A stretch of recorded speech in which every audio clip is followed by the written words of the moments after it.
Nah, ini kemarin seperti yang sudah saya jelaskan,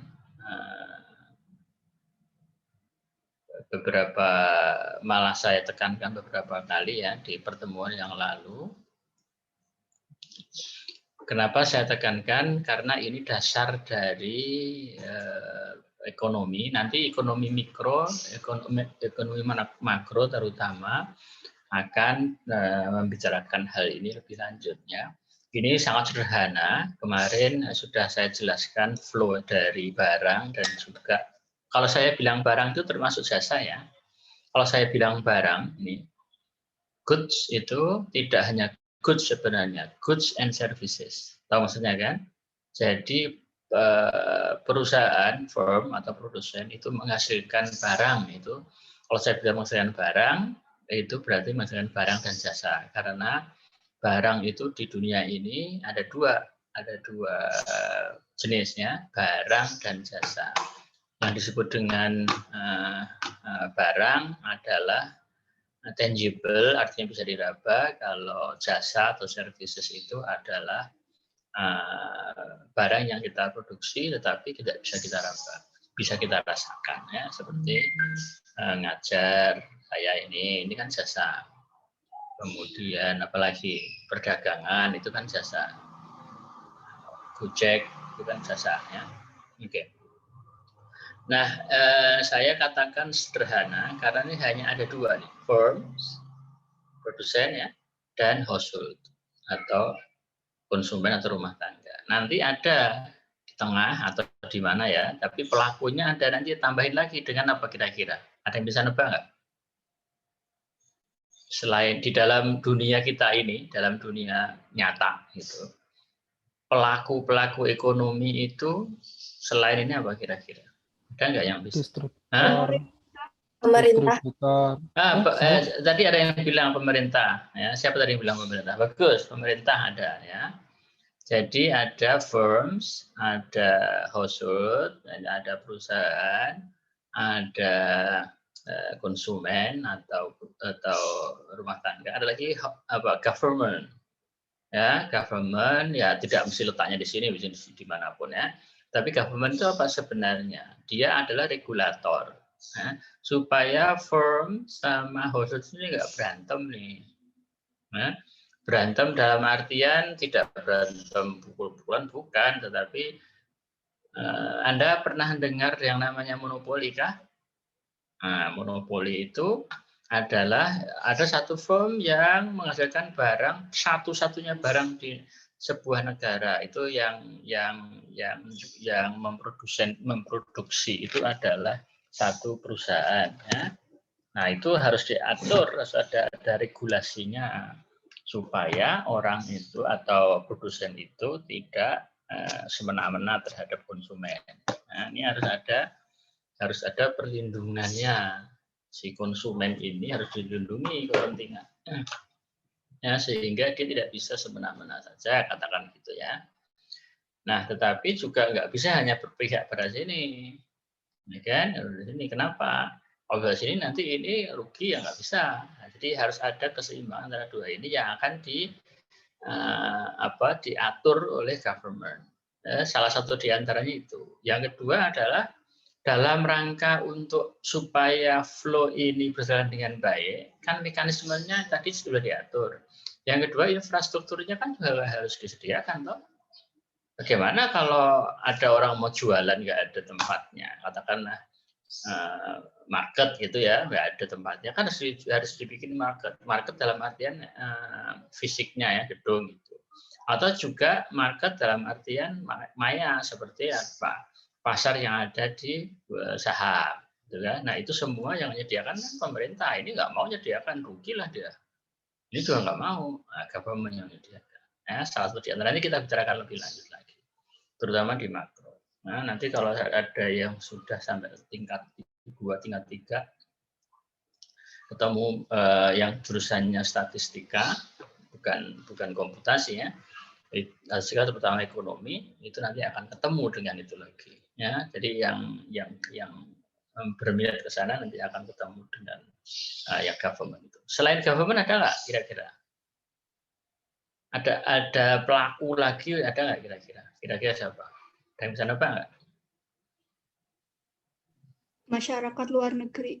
Luar negeri, betul. Ini siapa? Amalia tadi yang itu. Yang bicara tadi siapa? Lupa saya. Iya, Pak. Oke, ya Amalia ini. Atau ROW namanya dalam ekonomi makro. ROW itu apa? Rest of the world, ya, sisa dunia, ya, atau luar negeri. Kenapa luar negeri berperan juga? Ini ada beberapa barang dan jasa yang dihasilkan di dalam negeri yang tidak cukup dimakan oleh ini, dikonsumsi oleh ini nggak cukup. Kenapa? Jumlahnya ini terlalu banyak seperti Indonesia. 270 juta, 260 juta penduduk, ya kan? Itu kalau satu orang itu menghabiskan kalian dengan sepiring nasi untuk sekali makan, 3 piring nasi sehari, berapa? Jadi kita pukul rata saja ya, orang yang makan itu nasi itu 200 juta. Gitu. 70 juta diantaranya itu orang tua, orang sakit, bayi, ya, kasarannya saja. 200 juta, Anda bisa bayangkan 200 juta orang itu harus makan setiap hari 3 piring. Jadi setiap hari harus ada tersedia nasi sebanyak berapa satu hari? 600 juta piring. Kebayang nggak? Sehari itu, sebulan, setahun. Nah, farmer kita nggak cukup, produsen beras nggak cukup, nah, harus ada dari luar negeri nanti.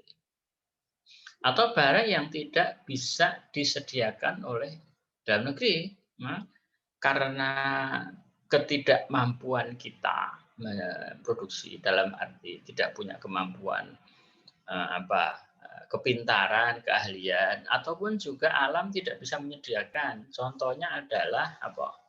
Yang alam tidak bisa menyediakan. Kurma. Nah, padahal Anda ini pada pengen kurma gitu kan. Nah, kurma harus diimpor dari negara yang alamnya bisa menghasilkan kurma. Ya. Nah, seperti itu ya. Atau juga keahliannya kita nggak punya pesawat terbang. Kita punya sih, cuman kalau kita produksi di dalam negeri terlalu mahal ya, dan sebagainya. Ya. Jadi banyak contohnya dari pelaku ekonomi yang lain di luar ini. Nah ini namanya sebenarnya ya, ini adalah ekonomi dua sektor saja. Ya. Dan ekonomi tertutup. Kenapa tertutup? Karena tidak ada hubungannya dengan luar negeri. Nanti kalau Anda sudah jelas ini, kemudian kita akan berbicara masalah open economics dan 3 sektor, 4 sektor dan sebagainya. Itu ya, itu nanti saja. Yang sekarang yang harus Anda pahami adalah yang ini ya, dengan segala implikasinya. Nanti mungkin keluar ujian tengah semester ya.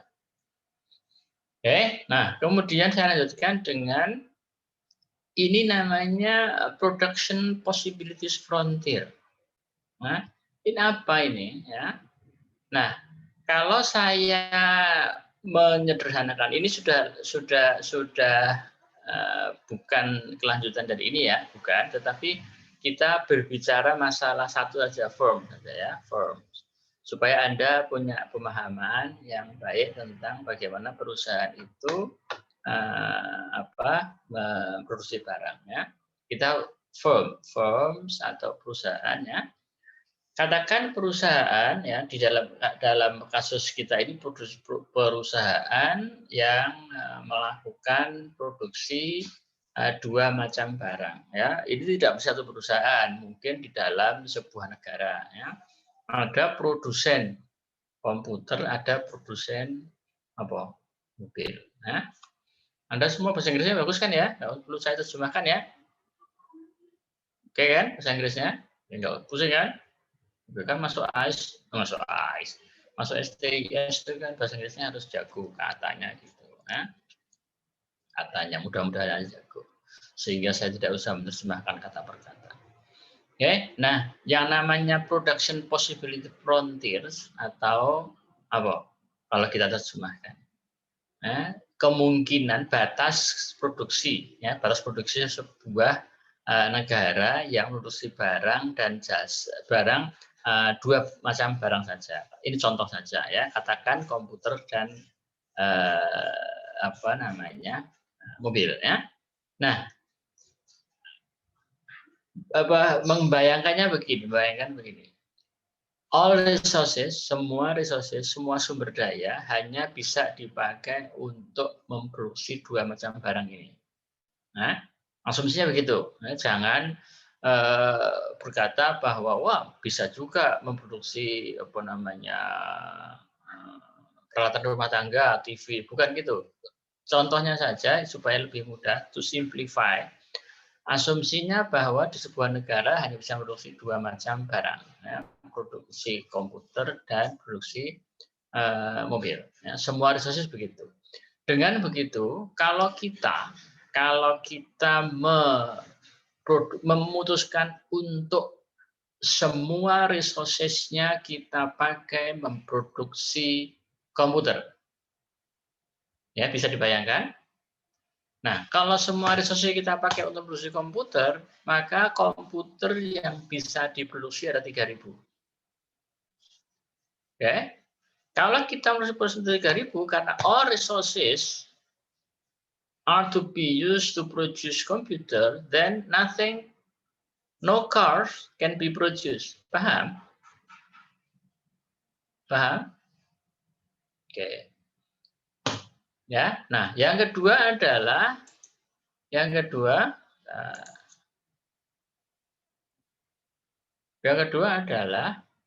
kalau kita memproduksi semuanya itu, all resources are devoted to produce cars, then we can produce 1,000 cars, but not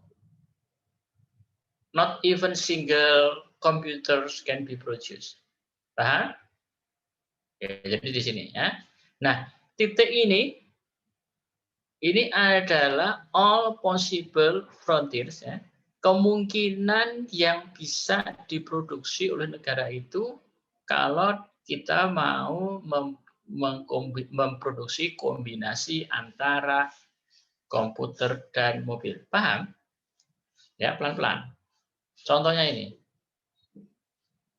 Tadi saya katakan bahwa kalau kita memproduksi 3.000 komputer, ya saya tidak akan bisa memproduksi mobil berapapun. Paham ya? Kalau 1.000 cars, we want to produce 1,000 cars, then we cannot produce even a single computer, right? Nah, this dot, titik ini, it says that the country can produce 2,000 computers in the same time. The country can produce 700 cars. Paham? Nah, jadi itu adalah kombinasi maksimal yang mungkin dilakukan atau diproduksi oleh negara dalam kombinasi produksi komputer dan mobil. Itu dulu. Ya. Jadi Anda mesti memahami kalau kita mengecilkan produksi komputer, serta-merta sisa dari resources-nya itu bisa kita pakai untuk memproduksi mobil. Betul kan? Ya, dan seterusnya. Jadi seperti ini. Oke. Sekarang pertanyaan saya. Ya, ada yang bisa jawab apa enggak? Bisa enggak saya memproduksi kombinasi ini di sini?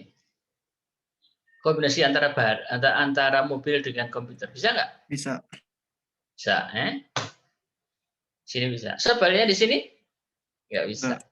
Betul. Nah, jadi Anda paham ya.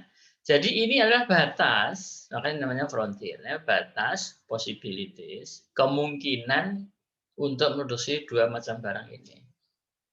Oke, ITA. Oke, nah ini yang tadi saya katakan, we can produce 1,000 cars, 1,000 computers, sorry, and 300 cars. Tetapi Apa yang terjadi? Apa yang bisa Anda sampaikan ke kita? Ya, memproduksi barang ini dengan ini, bedanya apa, Mas, Mbak? Apa yang terjadi? Kalau Gimana? Tidak Kalau yang digunakan secara ya, maksimum. Tuh, dayanya ada nah, yang ya. berlebih. Ada yang sisa, ya kan? Nah, ini adalah maksimumnya kan gitu. Jadi kalau kita punya titik di sini, maka saya masih mempunyai resources yang idle, ya kan? Yang sebenarnya kita bisa pakai untuk memproduksi barang, kombinasi barang dan jasa yang lebih, ya kan? Nah, alhamdulillah Anda ngerti. Nah, ini saya juga bisa, ya. Dan nah, problem. I can't do that, right? Because our resources is limited. So, all possible combinations, kombinasi yang mungkin ada di sini nih, yang maksimum ini, yang efisien. Nah, kalau di sini Anda betul tadi ya, bisa sih bisa Pak, bisa, sangat bisa. Tetapi ada resources yang nggak kepake. Di sini nafsu besar tenaga kurang. Paham ya? Ya? Oke, good. You understand, right? Nah, yang saya arsir inilah all possible combination-nya. Pada daerah di bawah production possibility frontier, we can produce cars and computer given the resources that we have. However, if we produce below that line, then we still have resources that are not used. Ya, oke, good. Anda pengen saya ngajar bahasa Inggris atau bahasa Indonesia? Indonesia. Campur aja Pak. Campur aja English. ya, campur Jangan aja. full English Pak. Okay, but the message why I combine that.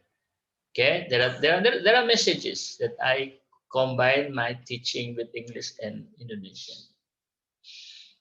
And I don't want to be proud of myself, you know. Saya tidak berbangga dengan diri saya bisa bahasa Inggris, sombong enggak. Jauh dari itu. I want you to be familiar with English. Okay, start familiar with English because sooner or later you need it. Okay, you need it. Okay, Anda akan paham nanti hidup di dunia ini, terutama di BPS. Ya kan? Kalau Anda nggak bisa bahasa Inggris, nilai Anda akan berkurang jauh. Ya. Nah, Anda harus bisa bahasa Inggris. Karena saya dan teman-teman sering banget itu ke luar negeri untuk mewakili Indonesia, mewakili BPS, untuk berbicara di forum internasional. Jadi kalau dicalonkan, orang yang nggak bisa bahasa Inggris mesti akan digugurkan oleh pimpinan. Nggak usah ini memalukan, saya Inggrisnya kacau katanya gitu. Jadi you have to study English more, okay? Tapi saya kombinasi supaya apa? Supaya ya nggak susah-susah amat lah. Karena ini bukan kuliah bahasa Inggris, ini kan kuliah pengantar ekonomi. Ya, tapi saya combine dengan bahasa Inggris so that you are familiar with English and can give you incentive to learn more about English because it's very important language in the world. Oke, kalau pakai bahasa Jawa ntar udah nggak ngerti lagi. Ya. Oke, ya. Tadi ya, ini sudah jelas ya? Jelas. Ini kenapa ini penting gitu. Kita akan membahas lebih lanjut, tetapi ini adalah dasar dari kenapa resources itu harus bisa digunakan secara efisien oleh produsen, oleh masyarakatnya supaya ekonomi berkembang dengan baik. Oke. Nah, sekarang kita menginjak masalah yang lain, yaitu pengertian tentang ekonomi. Ya. Pengertian ekonomi. Apa pengertian ekonomi itu? Sistem ekonomi, ya, itu ada bermacam-macam, ya, ada bermacam-macam. Tetapi isinya adalah sebuah sistem ekonomi yang menjadi tatanan yang dianut dalam sebuah negara, biasanya sebuah wilayah, ya. Saya tidak mengatakan sebuah negara, sebenarnya sebuah wilayah. Kenapa? Karena kalau di Indonesia yang namanya wilayah itu sistemnya sama ya satu negara gitu. Jadi sistem ekonomi yang berada di Padang misalkan, di Sumatera Barat, di NTT, di NTB, di Jawa Tengah, di Jogja semuanya sama ya. Tetapi Anda nanti akan menemukan ada sebuah negara yang bukan terdiri dari provinsi tapi negara bagian, yang negara bagian itu mengadopsi sistem ekonomi yang berbeda-beda ya. Jadi lebih jelasnya akan saya sampaikan saja bahwa sistem ekonomi itu tatanan dalam sebuah wilayah ya, bukan not necessarily, tidak mesti dalam sebuah negara ya, wilayah.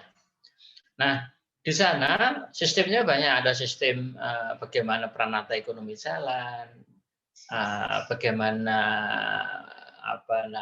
negara berperan, bagaimana produksi barang, bagaimana konsumsi, perlindungan terhadap distribusi, channel of distribution, kemudian financial economic, sistemnya ada di sana ya. Nah, di dunia ini ada bermacam-macam sistem ekonomi ya. Sistem ekonomi itu didasarkan pada beberapa aspek. Ada yang berdasarkan aspek kepemilikan aset. Mungkin Anda sudah mendengar ya.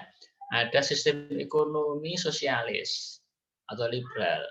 Sistem ekonomi sosialis itu kepemilikan aset itu dikuasai oleh negara, sepenuhnya negara. Anda mungkin paham ya, ini yang paling terkenal itu dulu sebenarnya Uni Soviet, tapi kan sudah bubar. Nah, sekarang yang mendekati ideal sosialis itu adalah Korea Utara. Ya. Kalau liberal, Barat, negara Barat itu yang kepemilikan aset itu ada di masyarakat. Ada juga yang campuran. Ya, ada yang campuran. Seperti di Indonesia itu sebenarnya campuran juga. Ya. Ada beberapa aset yang dikuasai negara, terutama aset-aset yang bisa menghasilkan resources seperti minyak, itu kan nggak dikuasai oleh orang, nggak bisa saya beli tanah yang ada minyaknya, gitu kan nggak bisa. Ya, tetapi di negara Amerika itu bisa.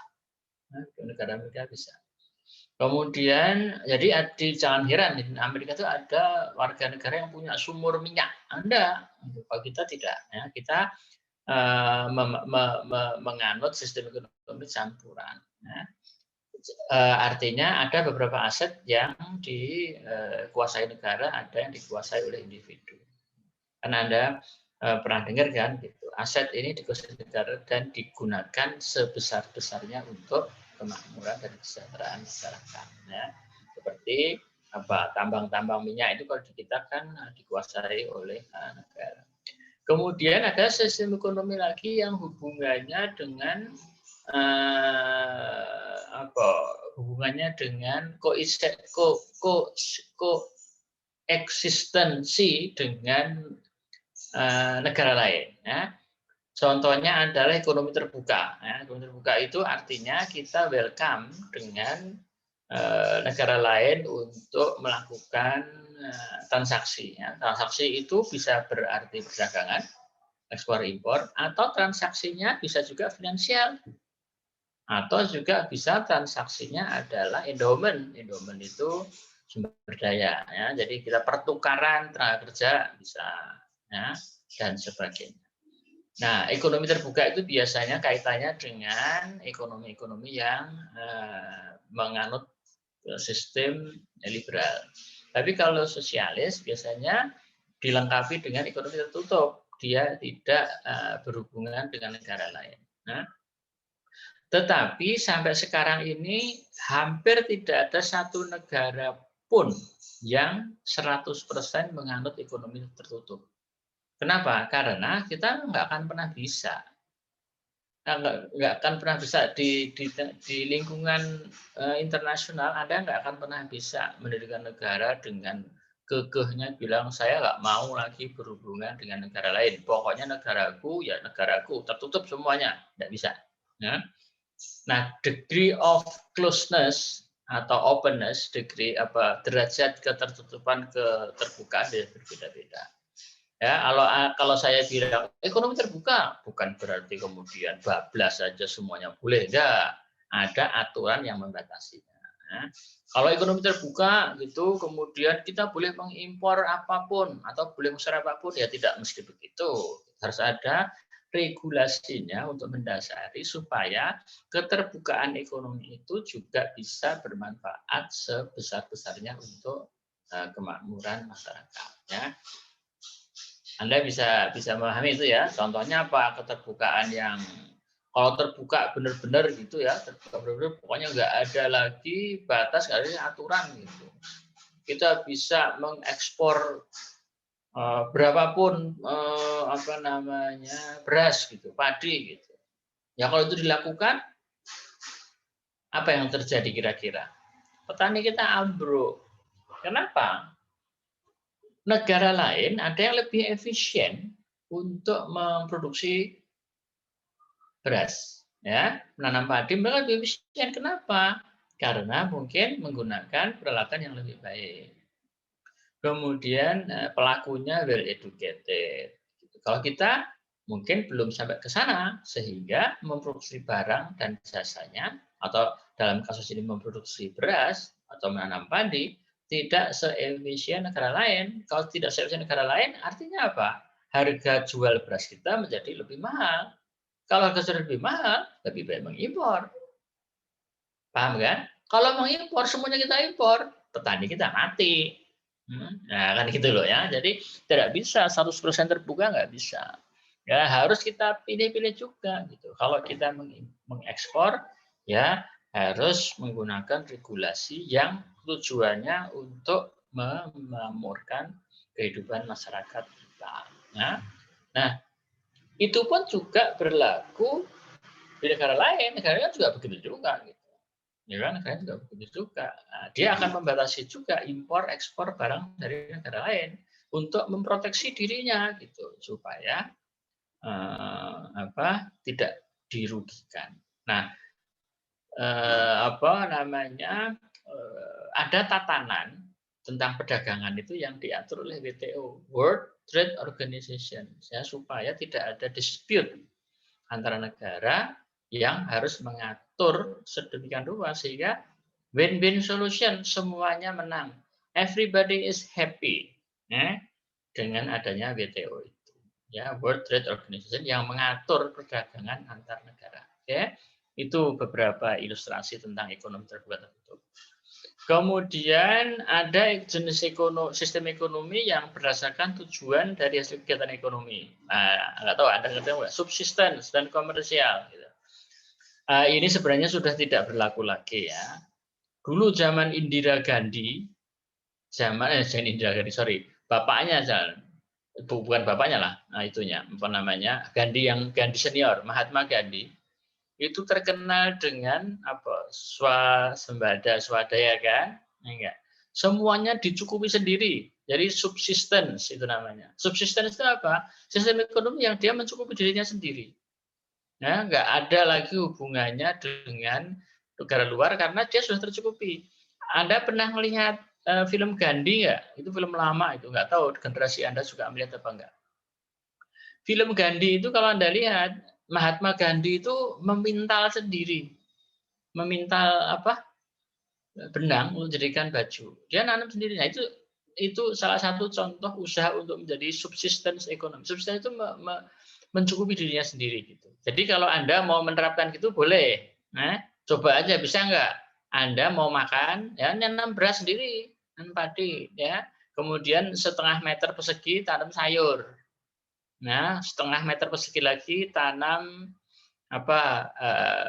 cabai plus buah. Nah, 1/4 meter persegi untuk kolam ikan, karena kan mau makan ikan. Ya, nanti 2 meter persegi melihara kambing. Ya, nanti ambil susunya gitu. Udah, Anda nggak usah kemana-mana, hidup sendiri gitu. Nah, itu namanya subsistence. Zaman dahulu kala, gitu, kalau Anda belajar The History of Economic Thought, nah itu ada itu S3 ekonomi, History of Economic Thought atau pemikiran ekonomi. Dulu tuh begitu juga. Zaman dahulu, zaman Nabi Adam, ya, zaman Adam manusia pertama itu semua ekonomi subsisten semua. Lama-lama dia nggak bisa hidup kan, karena kebutuhan. Kalau kebutuhannya Nabi Adam, ya artinya orang-orang pemula hidup di dunia ini. Kan dia tidak macam-macam kebutuhannya. Kalau Anda kan macam-macam, banyak banget tuh kebutuhannya kan. Tidak hanya sandang pangan papan, Anda butuh apa? Internet, butuh pulsa, butuh make up, butuh hijab, butuh kacamata. Banyak sekali. Nah, zaman dulu kan enggak. Nah, sehingga mereka bisa mencukupi dirinya sendiri. Dengan berkembangnya kebutuhan orang, timbullah perdagangan, ya, yang subsisten tadi, kelebihan didagangkan. Tapi perdagangan zaman dulu adalah apa? Barter, nggak pakai uang. Jadi beras tukar sama baju, itu. Ini Anda bisa bayangkan nggak kalau negara seperti itu, kayak kita lah gitu. Saya sama Anda semua itu barter gitu. Saya ngajar, Anda ngasih saya beras. Anda bayar SPP-nya ngasih durian, kambing. Jadi Anda ke STIS bawa 1 kambing, ada yang bawa beras 2 kilo. Ini untuk mata kuliah pemrograman itu 0,5 kilo beras gitu. Tapi untuk mata kuliah ekonomi 1/4 aja karena tidak populer. Dosennya lebih senang daging, makanya kasih kambing 1 gitu kan, ribet nggak? Ribet ya. Nah, sekarang modern pakai uang saja.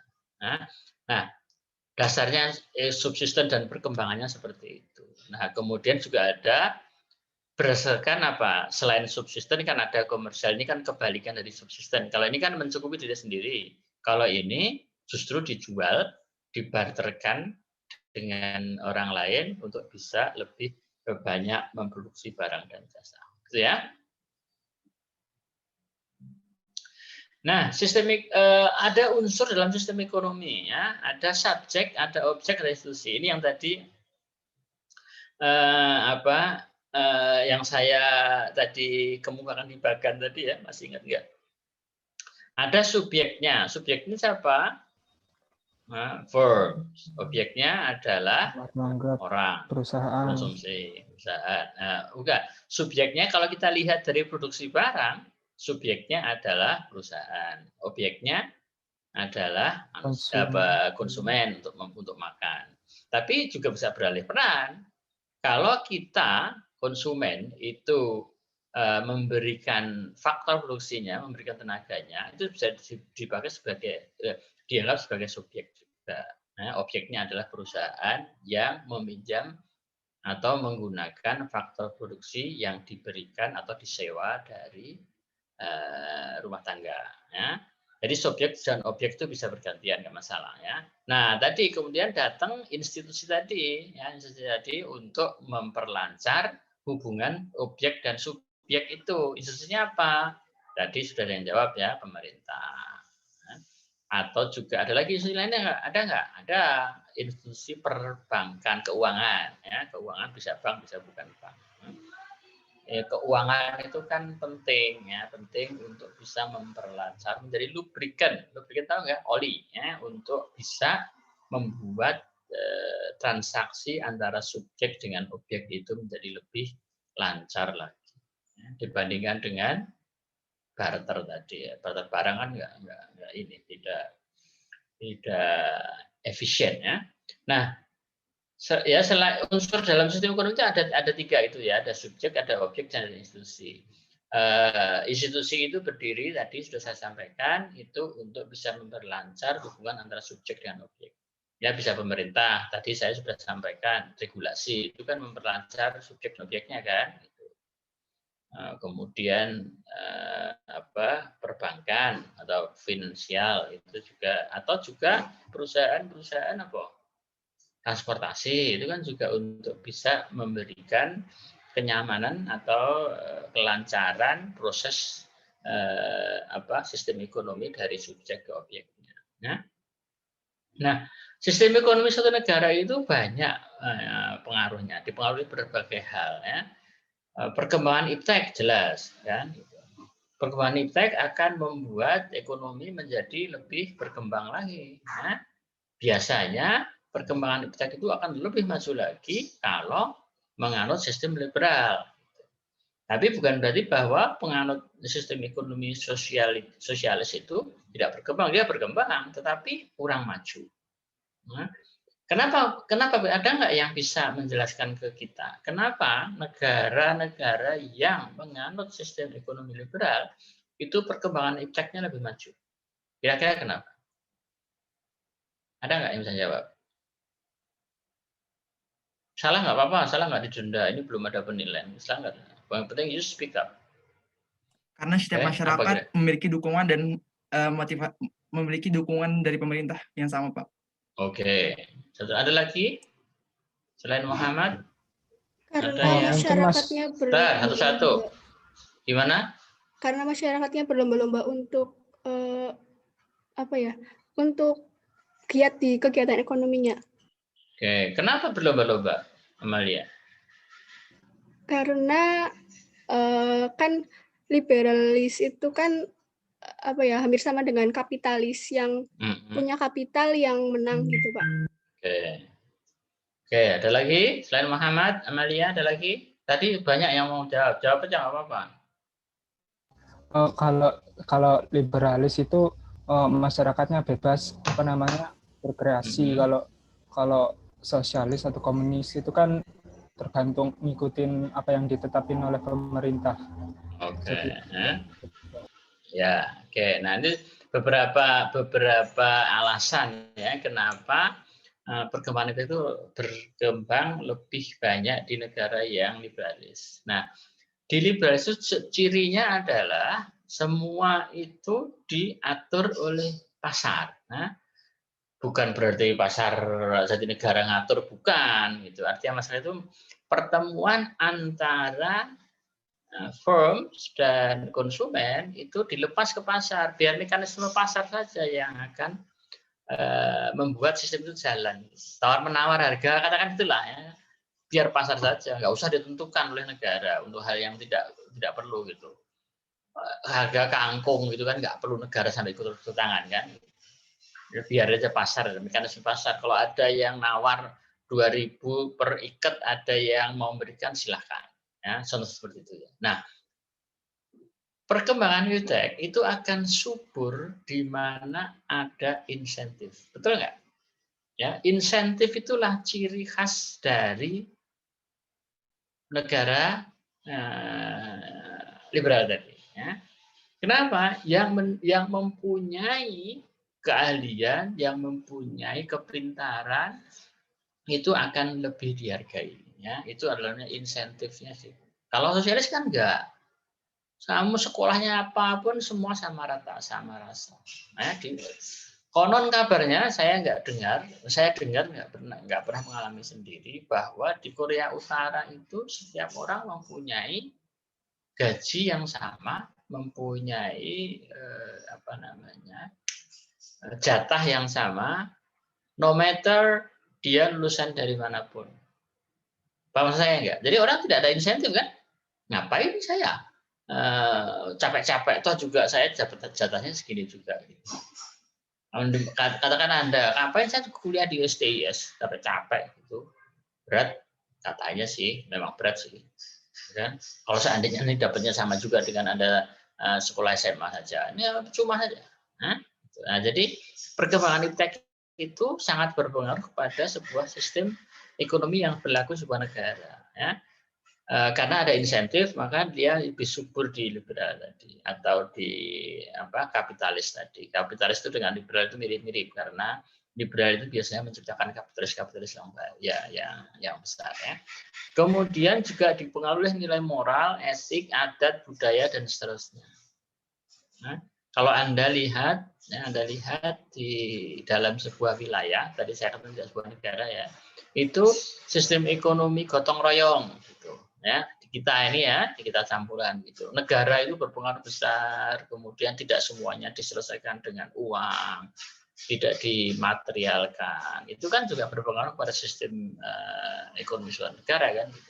Jadi kita campuran, tetapi campurannya berbeda dengan Malaysia, berbeda dengan Filipina, berbeda dengan negara berkembang lain akan berbeda. Kenapa? Karena etik, adat, budaya kita ini juga akan berpengaruh kepada sistem ekonomi yang dianut oleh Indonesia. Paham ya?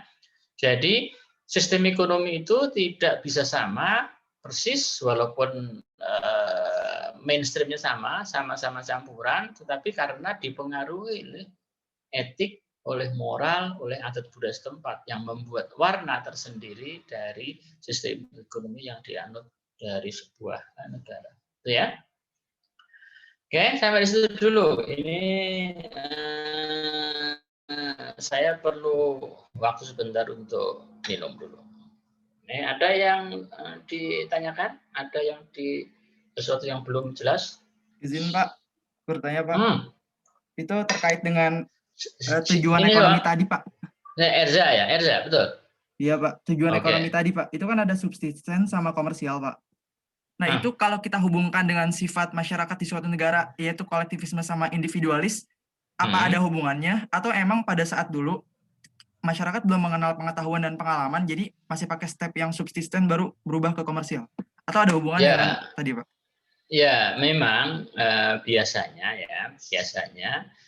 yang subsistence itu erat kaitannya dengan individual sistem masyarakat yang individual itu cenderung akan menjadi subsistence.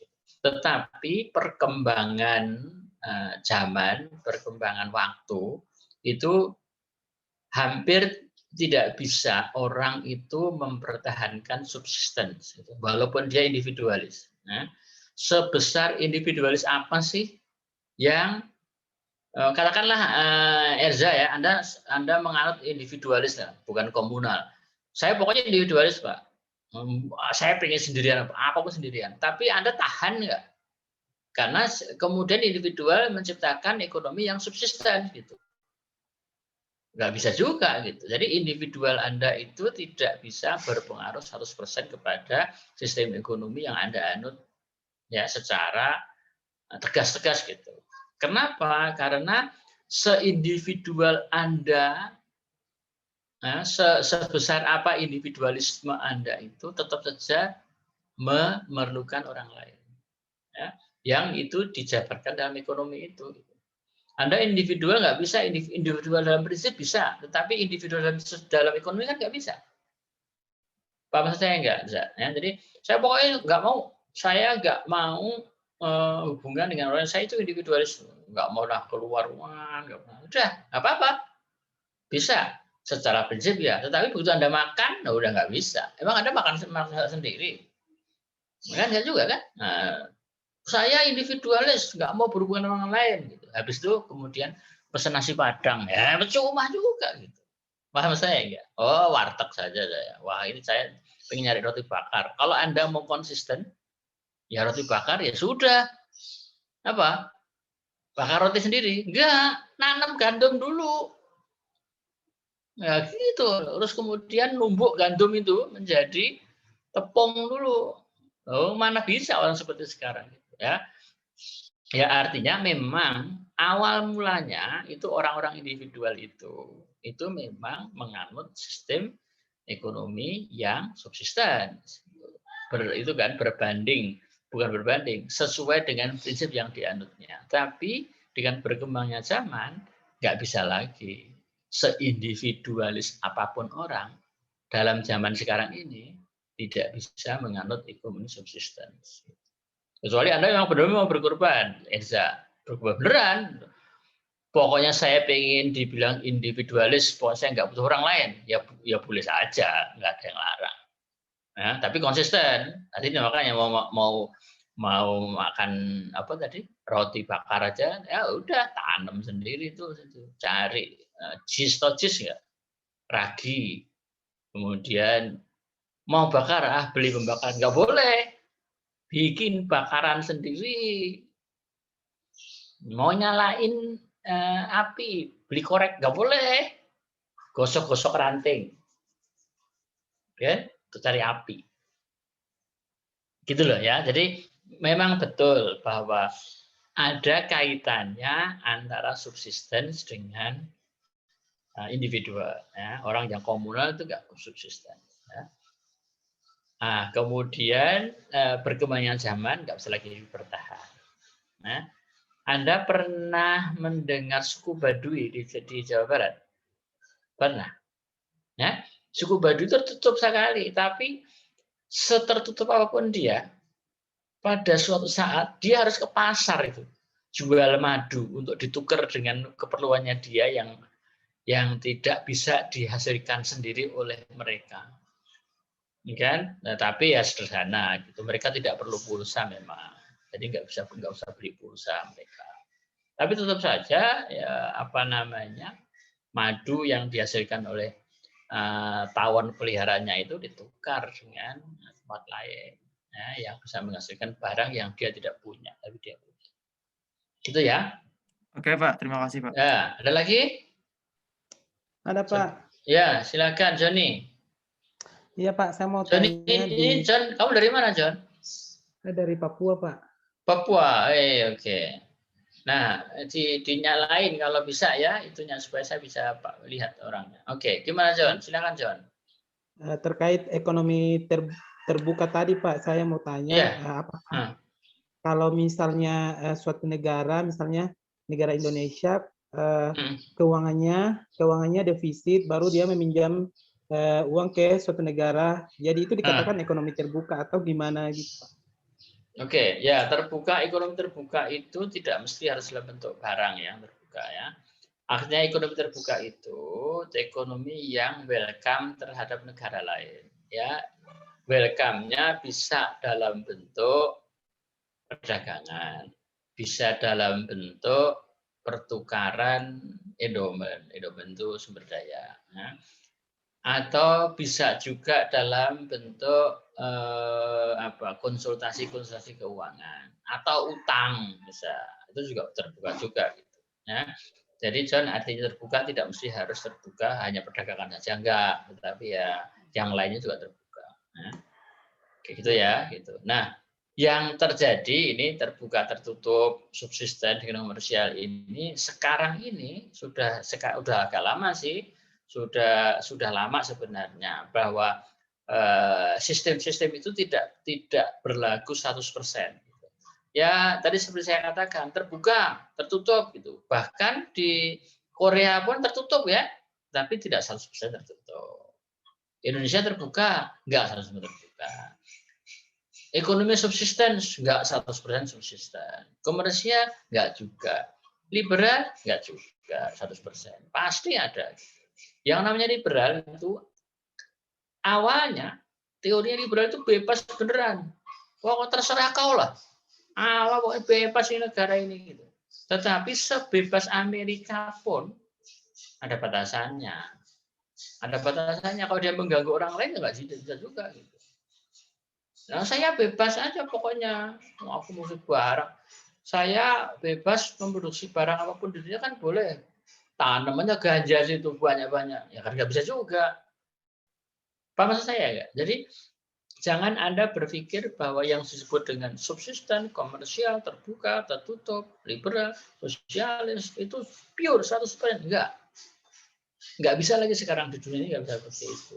Itu sejarahnya begitu. Tapi Anda, saya, kita semua hidup di zaman yang sudah tidak bisa mengaplikasikan sistem ekonomi 100% sosialis, liberal, campuran, subsisten. Ini saya hanya memberikan ilustrasi saja sejarah perkembangannya itu seperti itu. Nah, gitu ya. Gitu. Jangan ditelan mentah-mentah. Wah ini ada saya mengasih putranya salah. Enggak, memang sekarang ini sudah tidak bisa lagi. Coba Anda sebutkan negara mana yang tertutup 100%, terbuka 100%, sosialis 100%, liberal 100%. Enggak bisa juga, ya kan? Makanya muncul campuran, karena campuran itu mengadopsi ketidakmampuan sebuah negara untuk menerapkan sebuah sistem ekonomi secara disiplin 100%. Itu ya.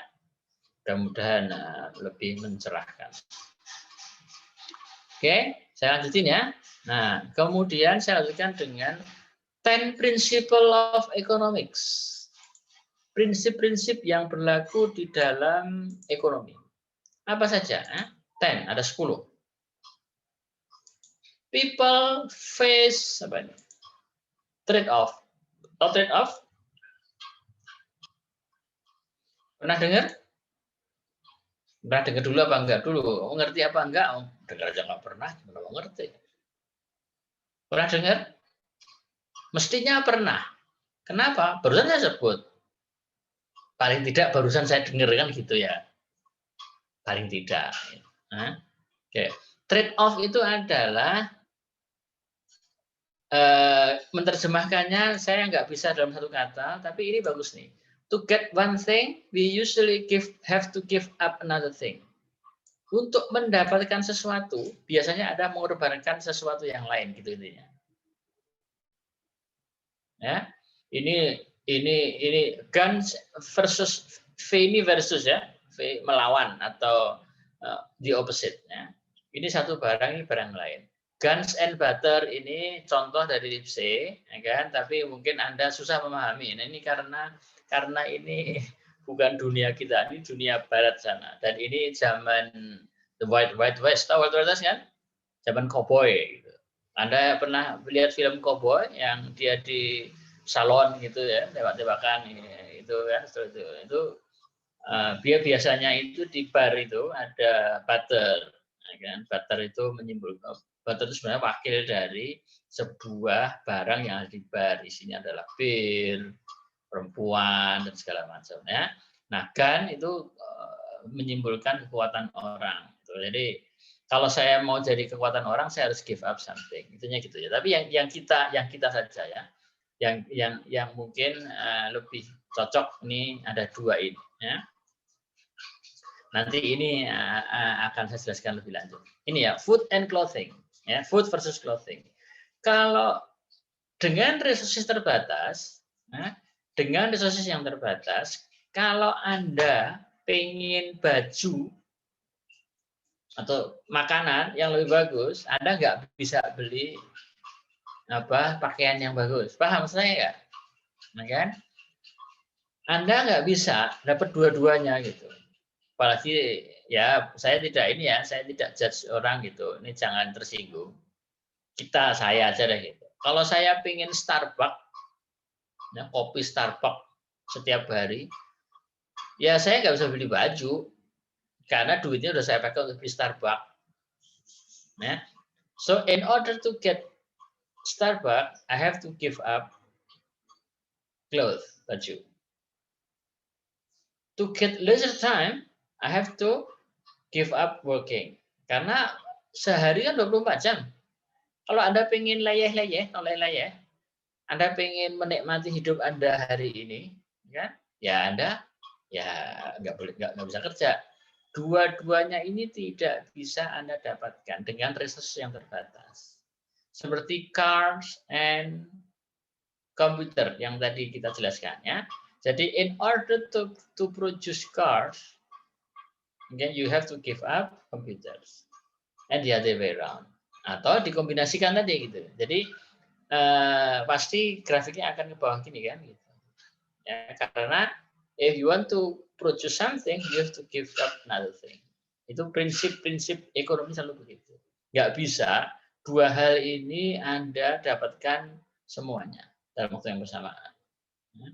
Pasti ada pengorbanan yang lain yang harus Anda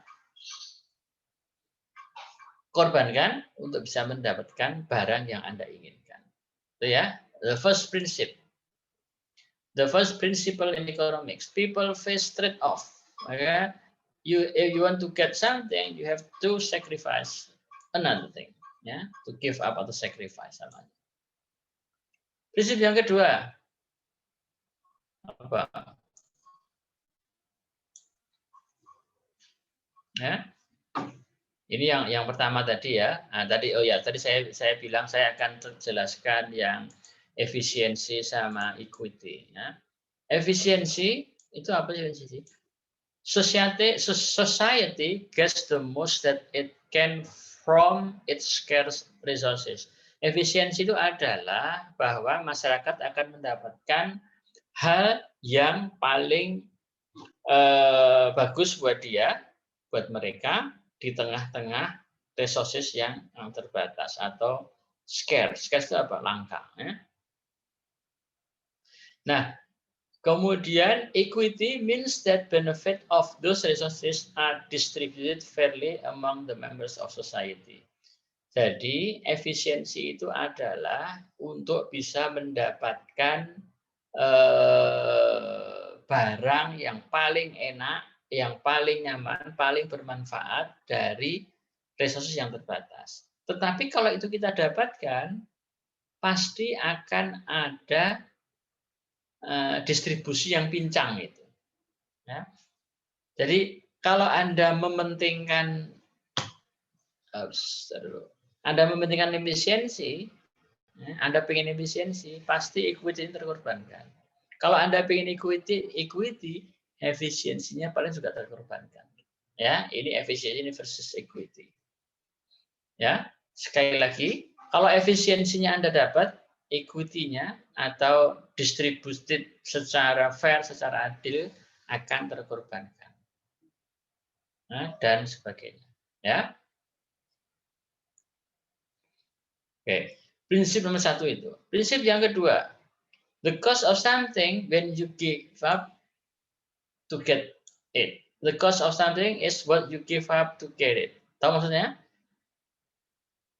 Biaya yang Anda keluarkan, ya, itu adalah apa? Sesuatu yang Anda korbankan untuk mendapatkan barang itu. Oke. Contohnya ini. Saya decision require comparing cost and benefit of alternative, whether to go to college or work. Tahu? Apakah Anda akan ke kuliah atau bekerja? Contoh satu aja ya. Sini aja. Yang ini bukan kita, bukan kita. Whether to go to college or to work, artinya kalau Anda itu mau ke kuliah, ada dua pilihan. Anda mau kuliah, atau Anda mau bekerja. Kalau Anda kuliah, maka Anda tidak bisa bekerja. Kalau Anda tidak kuliah, Anda bekerja, Anda tidak bisa kuliah. Ya. Ini bukan yang kita lakukan pagi sekolah, pagi kerja sekolah bukan. Ya. Sebenarnya secara ekonomi pagi kerja sore kuliah itu tidak efisien. Tidak efisien sebenarnya secara ekonomi. Kenapa? Anda pasti akan yakin bahwa quality of going to college tapi paginya kerja itu pasti juga tidak bagus. Nah, ini yang saya katakan adalah kalau Anda memilih pergi kuliah, Anda harus mengorbankan Anda bekerja, ya kan? Betul. Nah, sebenarnya yang prinsip kedua ini adalah the cost of something, the cost of going to college itu bisa dihargai dengan kehilangan kesempatan Anda untuk bekerja. Paham maksud saya enggak? Semacam trade off tadi, ya. Jadi untuk bisa pergi kuliah, Anda ongkosnya sebenarnya bukan SPP-nya, bukan. Lebih dari itu. Sebesar apa? Sebesar Anda yang tidak bisa bekerja karena Anda pergi kuliah. Paham saya? Hah? Paham, Pak. Paham ya? Jangan pahamnya karena takut atau pahamnya karena tidak paham, tapi ya udah paham aja deh. Pertemuan sebelumnya kan Pak yang biaya. Iya. Yang kurang paham angkat tangan atau kalau mau nanti ada japri saya juga boleh. Pak nggak paham Pak gitu. Ya kalau japri saya kalau sendirian saya bilang nggak paham ya udah tidur aja. Nggak. Oke. Kalau pokoknya saya mau bikin santai aja kuliahnya ya, tapi serius ya, santai tapi serius. Okay? If you don't understand it, just let me know. Okay? I can explain more. Pak, saya mau nanya Pak. Ya silakan Amal. Apa? Kamu manggilnya apa? Amalia? Daru Pak. Daru. Oke. Iya. Daru. Kamu dari mana sih Daru? Dari Brebes Pak. Brebes. Tempat bawang merah ya? Iya. Atau telur asin? Telur asin dan bawang merah. Oke. Gimana Daru? What can I do for you, man? Saya masih bingung, Pak, itu perbedaan antara opportunity cost sama trade off. Bingungnya gimana? Kan sama-sama ada pilihan, terus yang ada yang dikorbankan gitu. Ya betul, memang dua itu mirip gitu, tidak diadu gitu. Yang namanya trade off itu kalau kita mau melihat dari sisi cost itu adalah opportunity cost-nya seperti itu gitu loh, Zaru. Ya, jadi sama itu. Trade off sama opportunity cost sama. Jadi kalau trade off itu adalah untuk mendapatkan sebuah barang, Anda harus mengorbankan barang yang lain. Kalau opportunity cost kita lihat dari biayanya. Jadi saya sama dengan the cost of something yang sedang kita ajarin ini. The cost of something is what you give up to get it. Ini adalah opportunity cost, Mbak. Yang kayak tadi, Daru dan teman-teman ya. Itu bahwa kalau Anda mau pergi kuliah, itu Anda harus give up working. Anda nggak bekerja. Oke, satu. Atau juga bisa diartikan kalau Anda pergi kuliah, Anda opportunity cost-nya adalah tidak bisa pergi kerja. Paham? Satu lagi, kalau Anda pergi kuliah, maka Anda harus mengorbankan harus bekerja. Kan sama aja sebenarnya. Cuma dari sisi mana saja Anda lihat. Dari sisi opportunity cost ya ini sama. Trade off ya ini juga. Trade off-nya pergi kuliah itu ya tidak bekerja. Trade off. Paham Darul dan teman-teman? Ya. Kalau Anda bingung, berarti Anda paham malahan. Kenapa bingung? Karena itu kan mirip. Ya kan? Mungkin Anda bingung membedakannya yang mana. Tapi sebenarnya sama aja. Cuma kita membahasakan, mengartikannya yang bisa berbeda-beda. Ya. Jadi sekali lagi, opportunity cost itu adalah kalau Anda pergi ke kuliah, ya, Anda kehilangan kesempatan untuk bekerja. Itu kan opportunity cost itu. Oke? Atau kalau yang ini, the cost of something when you get it, what you give up to get it, itu adalah kalau Anda pergi ke kuliah, itu Anda harus give up working. Untuk bisa mendapatkan ini kan harus give up working kan. Nah sebenarnya ongkosnya ini, ongkos pergi ke sekolah ini, itu tidak hanya SPP-nya, tapi kehilangan kesempatan untuk mendapatkan uang pada saat Anda bekerja. Itulah the cost of something what you give up to get it. Anda give up working. Give up getting more money by working. Ya. Nah, yang ketiga tadi adalah trade off. Kalau Anda pergi ke college, trade off-nya, apa yang Anda korbankan? Ya working tadi. Yang aspek finansialnya adalah what you give up to get it. Mudah-mudahan jelas. Nah, tapi saya yakin pengertiannya bisa Anda pahami. Ya. Nanti bahasanya kita lihat di dalam ujian UTS-nya seperti apa. John, nggak usah pegang kepala, John. Kayaknya kamu pusing, John. Nah, tenang aja, John. Iya, Pak. Pertanyaan misalnya kalau saya kan sekarang ini tugas belajar, jadi opportunity cost-nya. Kamu itu di BPS mana? Saya di BPS Jayawijaya, Pak. Jayawijaya. Oke, Kabupaten Jayawijaya ya? Iya, Pak. Oke. Ya, terus gimana? Terkait opportunity cost ini, kalau misalnya saya kan sekarang saya mengorbankan kerja, jadi itu termasuk opportunity cost-nya yang mana dan yang? Oke, gini, kamu tidak bisa dianggap ya 100% mengorbankan tenaga kerja, mengorbankan pekerja, John. Yang disebut mengorbankan kerja, tetapi Anda milih kuliah, itu adalah Anda tidak mendapatkan apa-apa dari kerjaan itu. Paham? Kalau Anda kan bisa dapat gaji kan jalan, enak banget tuh orang harus belajar itu. Kan gajinya jalan, loh. Berarti Anda sebenarnya bukan give up kerja. You don't give up working, man. You still working. But what you working now is studying. Jadi pekerjaan Anda sekarang itu adalah belajar. Namanya tugas belajar, ya kan? Nah, yang disebut dengan trade off college dengan working, ya, yang dalam pengertian ini adalah begitu Anda pengen kuliah di STIS, Anda harus jadi pengangguran dulu. Jadi bukan pengangguran dulu, artinya Anda memutuskan untuk berhenti bekerja. Kenapa? Karena waktunya tidak bisa pada jam yang 9 sekarang ini, jam 10 di tempatmu jam 11, itu adalah Anda nggak bisa dua-duanya kan? Kerja iya, kuliah iya kan nggak bisa. Nah, kalau Anda memutuskan hari ini untuk kuliah, ya Anda harus give up kerjaan.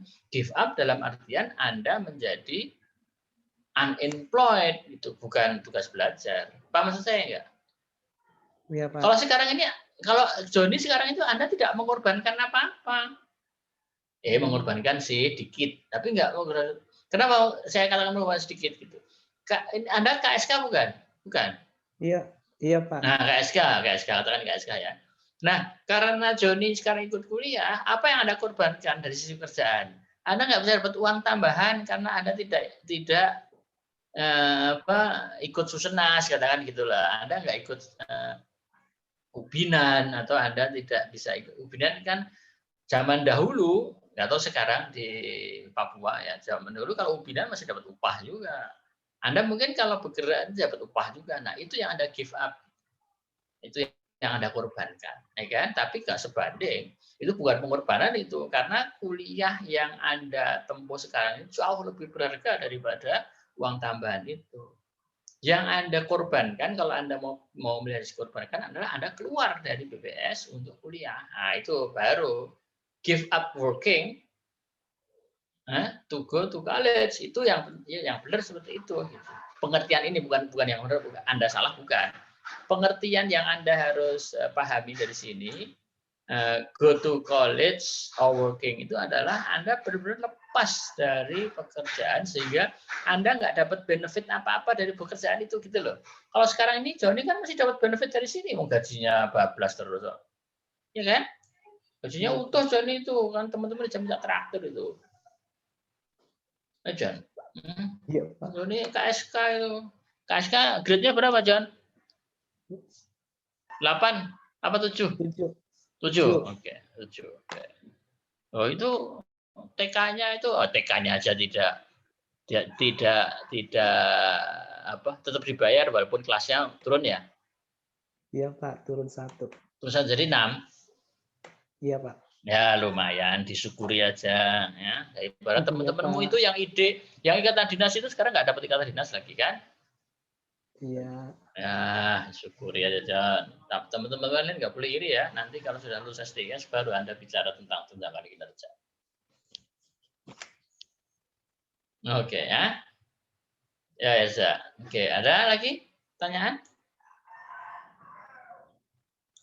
Oke, kalau nggak ada, saya lanjutkan ya. Tapi kalau Anda tetap mau bertanya, don't hesitate to raise your hand, to ask me, to interrupt me. Okay, I'm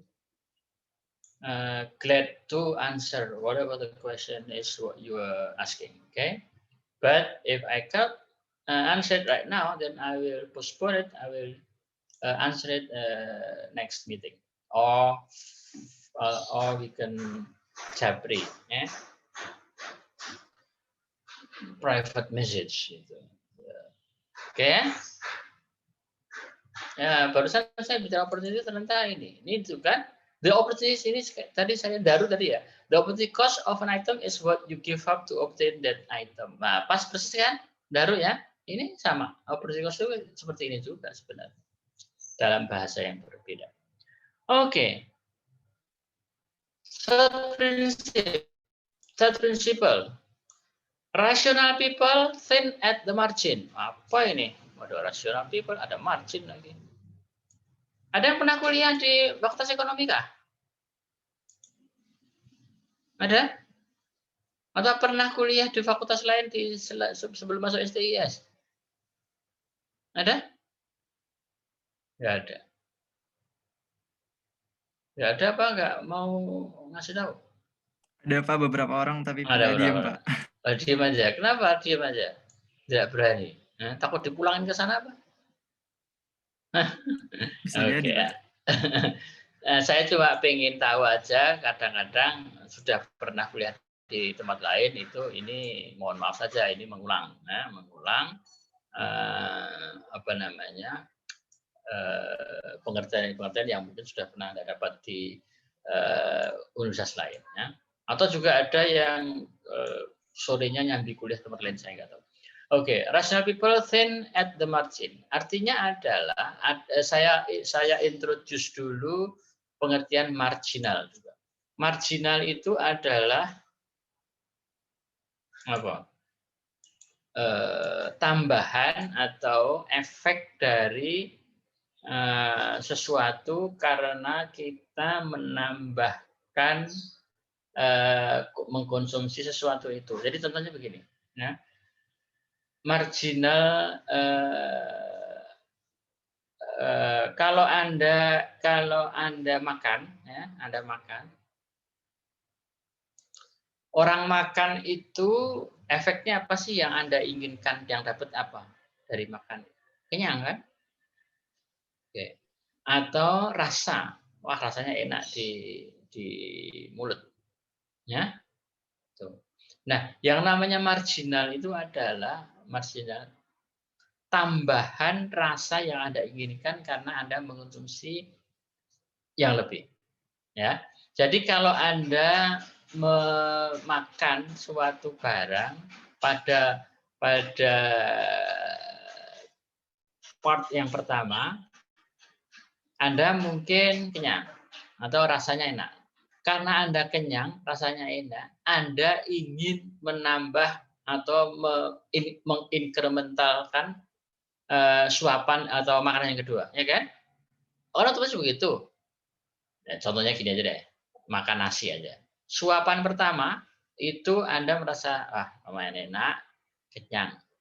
Tapi Anda masih belum puas karena kenyangnya belum maksimal.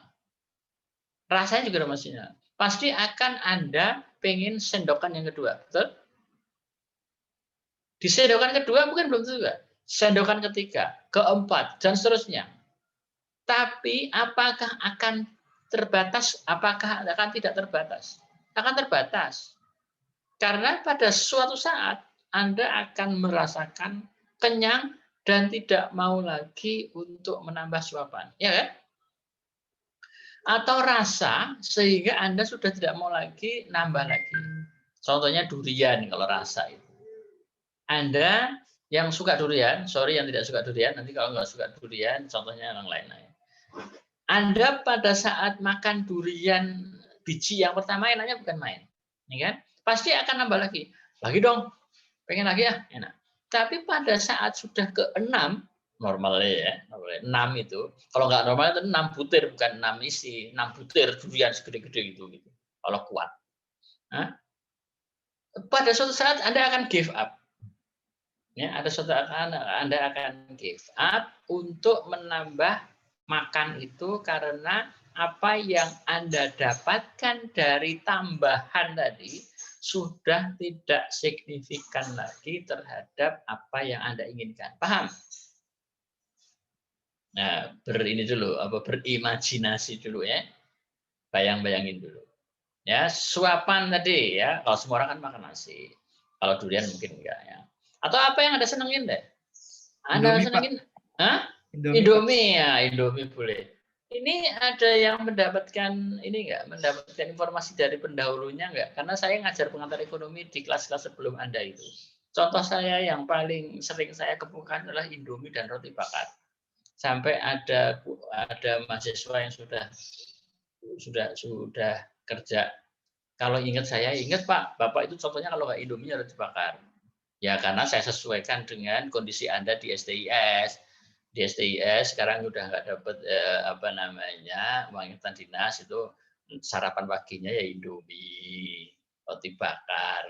Kalau siangnya ya warteg di dekat kampus itu ada tuh. Nanti kalau Anda sudah tidak ada pandemi Anda bisa merasakan lah. Nah, oke. Indomie betul, nah Indomie. Mungkin semua orang sudah pernah merasakannya. Indomie Anda ini saya bicara orang normal ya, saya bicara orang normal. Indomie 1, ya. Tambahan Indomie kedua bagi orang normal itu tidak akan habis itu. Nah, tapi yang nggak normal mungkin habis lah. Yang tidak normal tadi Indomie ketiga saya yakin juga udah nggak mau lagi. Kenapa? Karena suapan demi suapan itu kenikmatannya mulai menurun sampai kepada nggak mau lagi karena Anda sudah tidak bisa merasakan kenikmatan itu, baik di perut maupun di mulut. Paham maksud saya? Ya. Nah, margin itu adalah selisih yang tadi, ya. Margin yang tadi. Nah, ini lihat nih. People make decision by comparing cost and benefit at the margin. Artinya apa? Nih, ya, kalau saya bilang cost and benefit, cost bukan berarti uang ya. Bukan berarti uang ya. Benefit itu keuntungan bukan berarti uang juga. Ya. Jadi orang itu akan membuat keputusan kalau cost dan benefitnya sudah tidak sebanding pada tataran margin. Bisa membayangkan nggak? Ya. Di dalam contoh Indomie tadi adalah margin tambahan, ya, tambahan yang Anda konsumsi tadi, margin tadi. Benefitnya, keuntungan yang Anda dapat rasa dari itu tidak lagi sebanding dengan cost Anda nyuap, masukin lagi. Ya. Nah, kalau Anda suapan kan tidak ada hubungannya dengan cost, Pak. Ya udah, kalau ini sekarang kita ambil contoh supaya Anda bisa paham. Makanan tadi itu harganya itu per suapan gitu. Satu suap harganya berapa? Satu suap harganya berapa? Paham saya enggak? Supaya gampang aja. Ya. Jadi satu suap katakan 200 perak. Satu suap lagi 200 perak. 200 perak. 10 suap kan 2000. Nah, suapan yang ke-20 katakan gitu. Kan cost-nya 200 perak kan? Itu sudah tidak sebanding dengan kekenyangan yang Anda dapat. Paham maksud saya enggak? Jadi kita people, saya, Anda semua, makhluk ekonomi, makhluk biasa ya, makhluk sosial, nggak usah ekonomi, makhluk sosial, itu selalu sebenarnya comparing cost and benefit at the margin. Itu selalu begitu. Ya, itu sudah sunatullahnya gitu, sudah hukum Allahnya begitu. Begitu dia merasakan bahwa benefitnya tidak sebanding dengan cost yang dikorbankan, dia akan berhenti mengkonsumsi itu. Intinya ingin saya katakan begitu. Oke? Bagi yang puasa, yang maaf ya, yang muslim yang puasa atau yang pernah merasa kelaparan, begitu Anda buka puasa atau begitu orang kelaparan itu menemukan saat dia makan, itu cost and benefit at the margin itu sangat terasa. Bagi orang buka puasa, apa yang Anda rasakan? Tegukan pertama. Wah, itu lebih berharga daripada yang lain, ya kan? Tegukan pertama pada orang yang puasa itu is meaningless, priceless, nggak ada harganya. Nah, tetapi kalau Anda nggak ada harganya, tegukan yang kedua nggak ada harganya kok, saking nikmatnya. Tapi tegukan yang kedua rasanya berbeda dengan yang pertama. Apalagi tegukan ke-6, ke-7, ke-8. Air putih ya, Anda bisa air putih ya. Air putih itu tegukan ke-9 sudah kembung gitu kan. Dia nggak ada rasanya lagi. Tapi bagi orang puasa, air putih itu tegukan pertama luar biasa nikmat. Ya kan? Mungkin Johnny bisa memahami, bisa membayangkan itu John. Ya. Kalau Anda tidak pernah ketemu di Jaya Wijaya sana, nggak pernah ketemu Indomie selama 2 bulan gitu. Begitu Anda makan Indomie, John, berbekal Indomie gitu, kemudian Anda makan, itu mesti Indomie pertama itu nikmatnya di surga tingkat 7 tuh, John. Ya. Tapi Indomie kedua udah enggak gitu, udah mau muntah. Ya. Nah, secara tidak langsung Anda itu menerapkan ini. People make decision by comparing cost and benefit at the margin. Semua orang akan begitu. Begitu dia berpikir bahwa benefitnya lebih kecil daripada cost-nya, dia stop. Stop Anda itu begitu karena udah ada. Kayak tadi, minum tegukan ke-20. Saya minum ini malah kembung, nggak usah aja deh. Ini termasuk cost-nya juga, kan? Karena sudah kepuasan sudah tercapai, margin yang didapatkan sudah tidak sebanding dengan cost yang dikorbankan. Oke ya. Nah, orang itu selalu begitu. Jadi prinsip ketiga adalah bahwa dia akan membuat keputusan apakah masih lanjut atau tidak pada perbandingan antara cost and benefit di dalam mengkonsumsi pada tataran margin. Paham ya? Oke.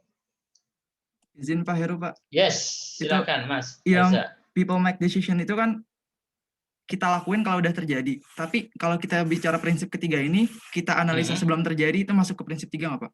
Jadi kita udah enggak bisa.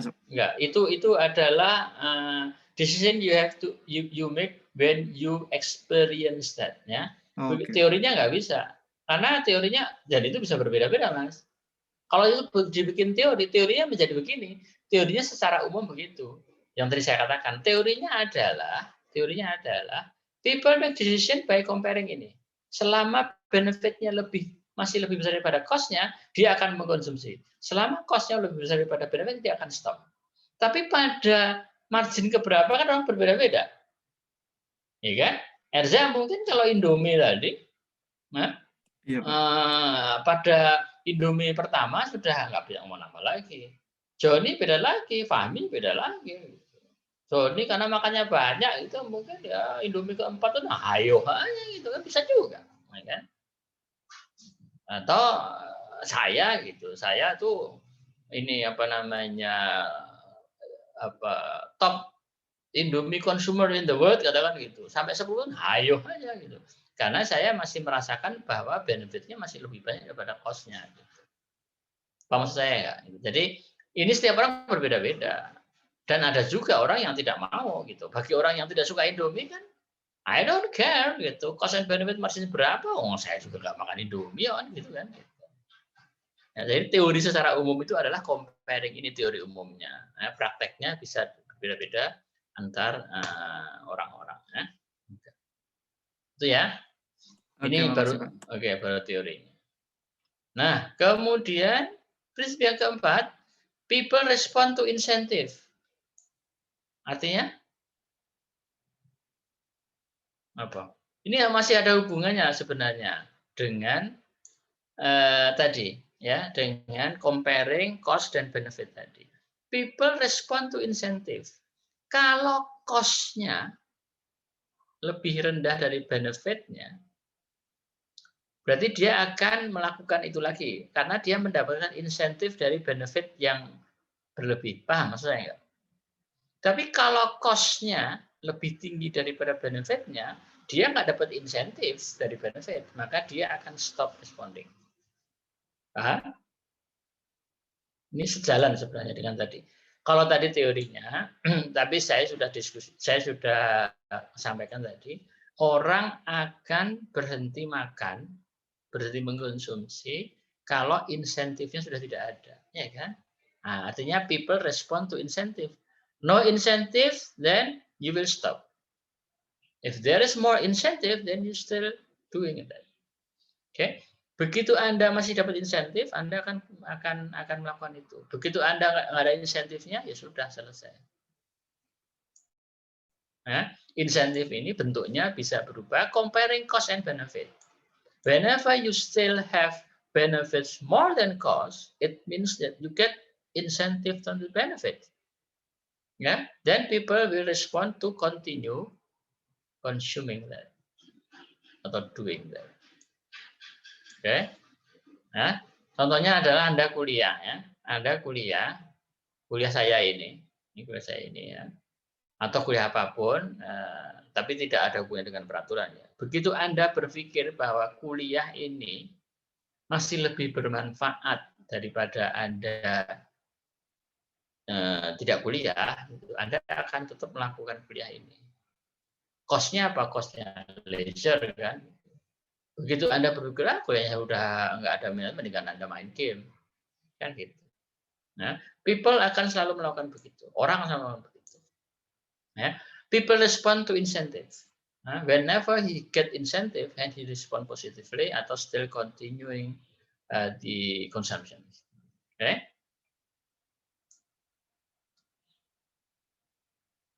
Nah, ini dalam bahasa Indonesia seperti ini.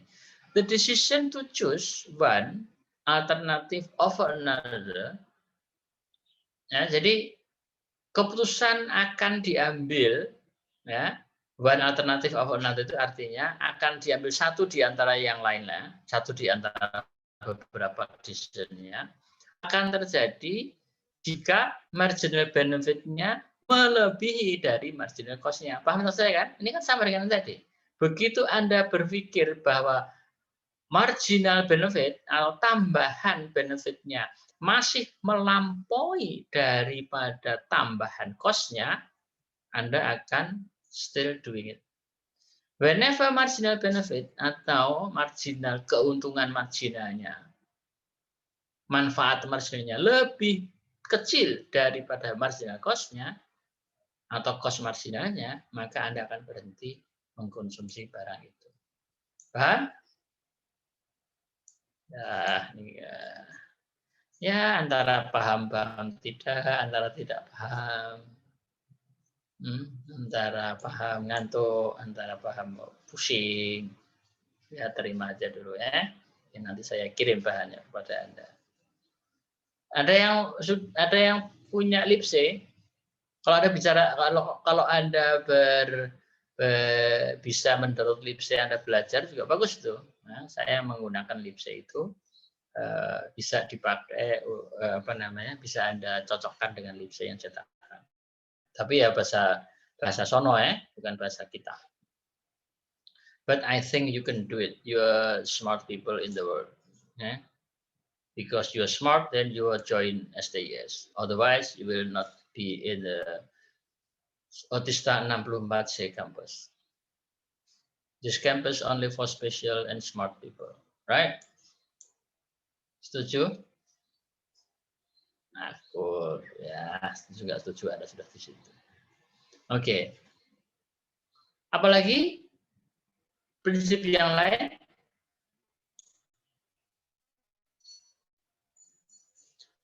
Trade can make everyone better off. Wah, apa lagi nih? Apa kira-kira yang bisa didapat dari situ? Menguntungkan semua pihak. Trade menguntungkan semua pihak. Ada lagi? Bagus. Ya. Salah satu di antara artinya adalah trade atau perdagangan itu akan menguntungkan seluruh pihak. Win-win solution ya. Nah, ini sekarang trade ya. Trade itu bisa diartikan barter ya, bisa juga penjualan. Pertukaran sebenarnya trade itu. Nah, trade itu pertukaran. Artinya dengan menukarkan everybody is happy gitu ya. Semua itu senang. Ya, trade itu bisa berarti perdagangan ya dengan uang, bisa juga berarti udah 11.47 ya. Oke. Nanti jam 12 saya stop ya karena Anda harus bikin apa namanya itu? Bikin responsi. Responsi gitu betul. Responsinya cukup kan 1 jam ya? Cukup. Ya. Ya, tadi saya balik lagi kepada trade can make everyone better off. Jadi semua everybody happy, semua senang, semua dapat manfaat dengan adanya trade off itu. Karena dengan trade off itu apa yang dibutuhkan setiap orang terpenuhi. Dengan cara menukarkan barang yang dia sudah tidak butuhkan lagi. Nah, di dalam ekonomi yang awal ya, trade itu kan pertukaran ya, bisa berarti barter kan. Jadi katakan gini, ini contoh ilustrasi ya. Saya punya kain, ya, saya punya baju 3, tapi saya kelaparan. Oke, nggak makan, tapi baju saya 3. Ada orang yang nggak pakai baju atau nggak punya baju, ya, tapi kekenyangan masih punya beras. Oke, Pak, Contohnya ya. Nah, sekarang dua orang ini kompromi.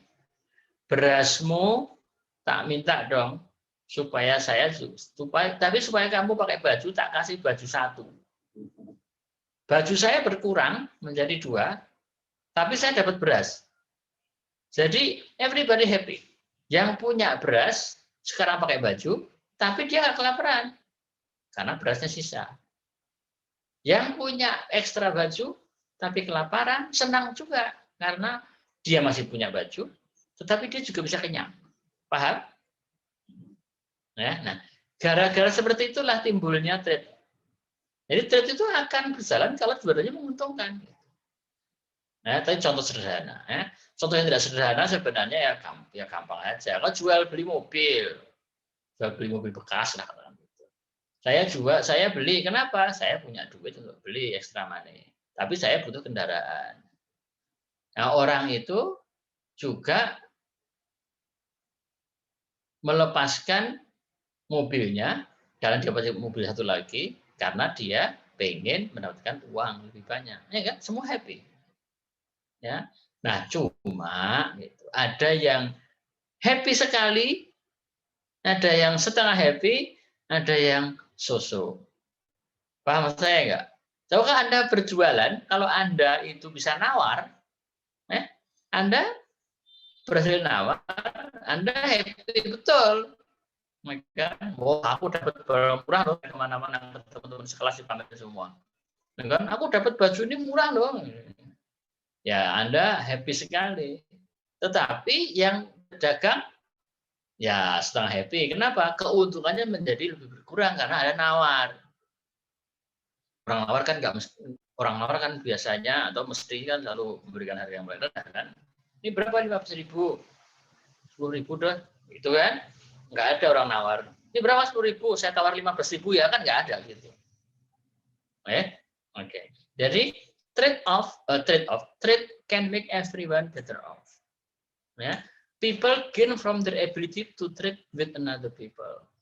Ya. Tapi ini artinya tadi seperti tadi ya. Kalau kita berdagang atau bertukar atau melakukan pertukaran barang entah melalui finansial atau barter, itu akan membuat everybody happy. Oke?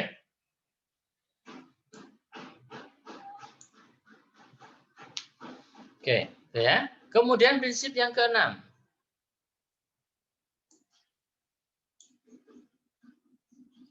Market are usually a good way to organize economic activity. Ya, market di sini itu bukan berarti bahwa pasar dalam artian fisik ya, bukan dalam fisik, tetapi apa? Tetapi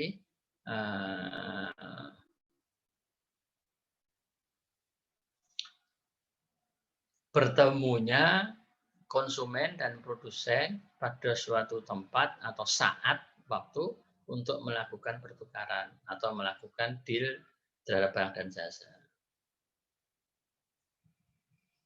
Nah, market are usually a good way to organize economic activity itu adalah bahwa pertemuan antara orang, produsen dan konsumen itu biasanya tidak hanya memutuskan barang untuk dijual belikan, tetapi aktivitas ekonominya bisa berjalan lebih lancar lagi. Ya, how to organize economic activity itu gitu, membuat pelancaran aktivitas ekonomi.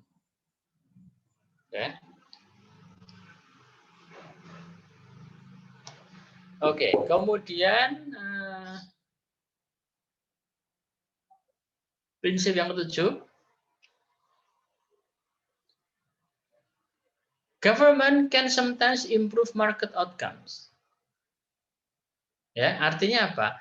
Government, pemerintah biasanya bisa membuat market, pasar itu menjadi lebih baik lagi, menjadi lebih efisien lagi. Dengan adanya campur tangan pemerintah, maka market bisa lebih baik lagi. Contohnya apa? Tadi ya. Contohnya adalah aturan pemerintah yang membatasi atau membuat aturan-aturan tentang bagaimana produsen itu membuat barangnya, atau aturan bagaimana melindungi konsumen, atau aturan bagaimana caranya memproduksi atau membuat regulasi untuk membuat barang yang environmentally friendly. Nah, aturan-aturan tadi selain memperlancar mekanisme pasar, itu juga meningkatkan efisiensi dari pasar itu sendiri menjadi lebih baik. Nah, paham ya? Jadi tidak hanya mengatur supaya aktivitas antara produsen dan konsumen di pasar itu berjalan dengan baik, tetapi juga biasanya lebih meningkatkan mutu dari pasar itu sendiri. Ya, lebih baik lagi. Kalau mau contoh yang sederhana ya, yang pasar benar-benar pasar physically gitu. Pemerintah membangun pasar itu kan supaya transaksi yang terjadi itu pasar beneran ya, terjadi kan lebih baik lagi, ya kan? Daripada ngemper itu nanti kalau kehujanan bubar semua ya dibikin pasar saja, ya kan? Itu letterless-nya atau arti harfiahnya bagaimana pemerintah itu bisa meningkatkan mutu dari pasar itu sendiri.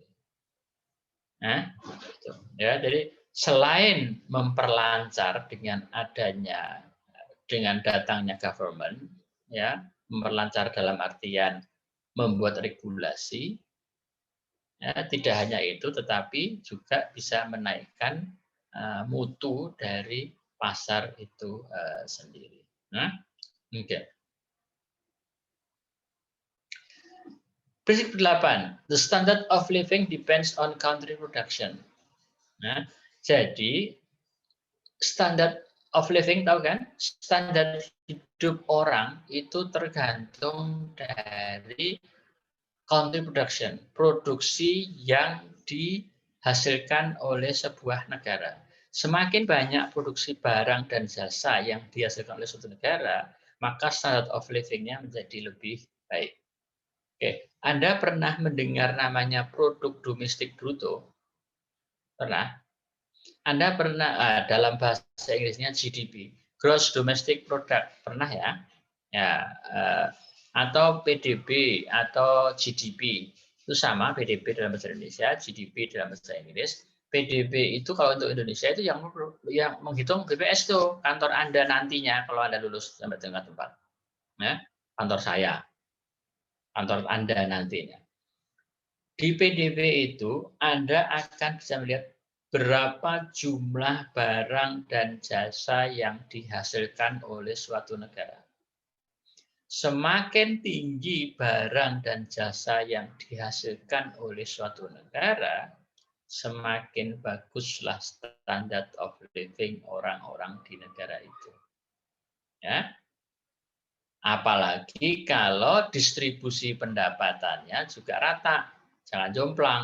Kalau jomplang, walaupun besar, yang miskin sekali, yang kaya sekali. Enggak seperti itu maunya. Maunya adalah standar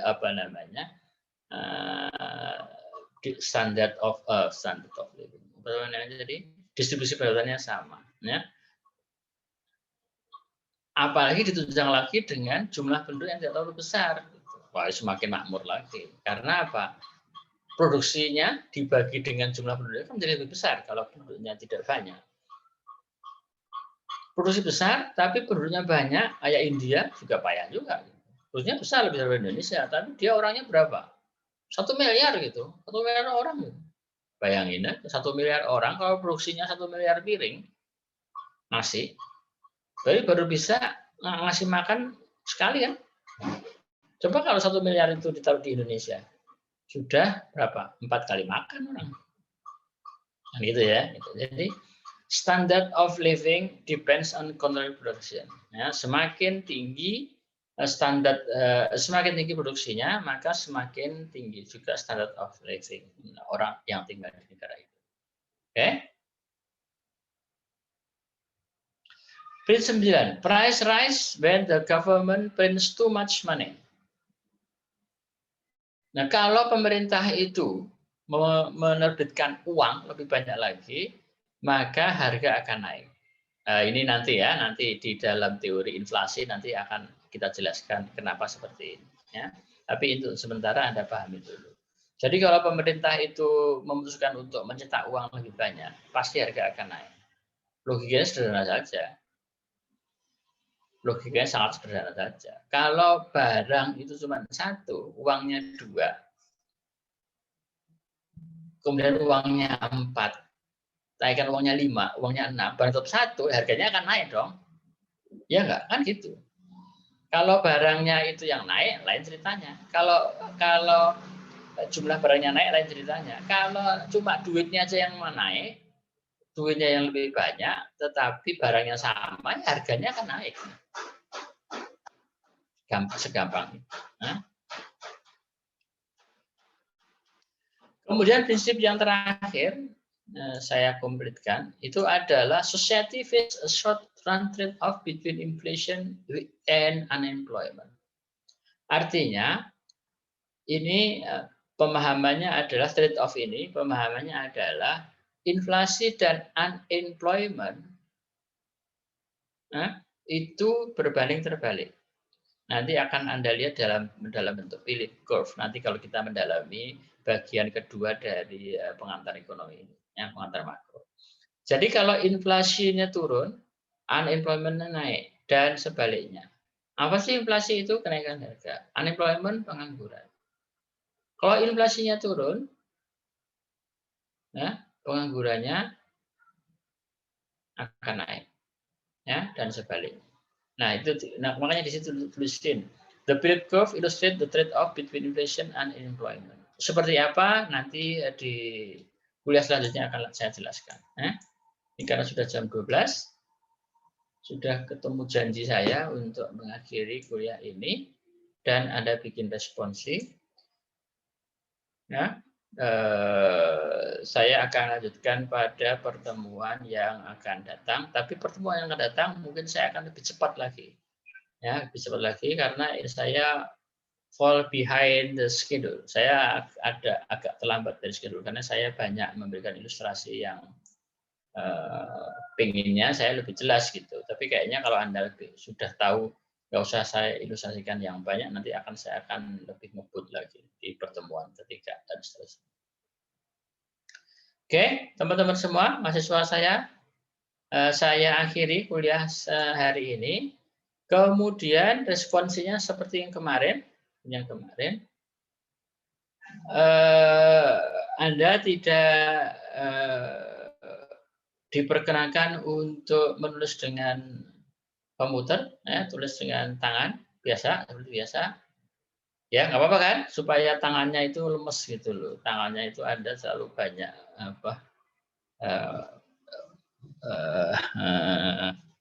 ketuk-ketuk, apalagi jempolnya itu. Jempolnya kan sering dipakai untuk apa? Sering dipakai untuk WA-an gitu, jadi kurang responsif. Oke, sekarang entar dulu saya akan bentar ya.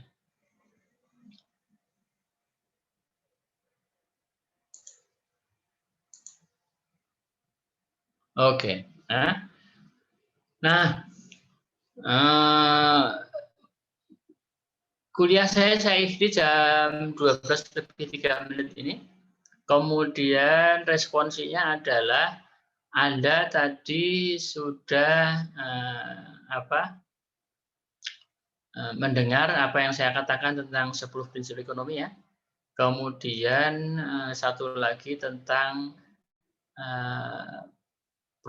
possibility frontier tadi. Ya. Nah, sekarang yang ingin saya tugaskan kepada Anda. Ini kita berapa orang? 35. Ketua kelasnya siapa?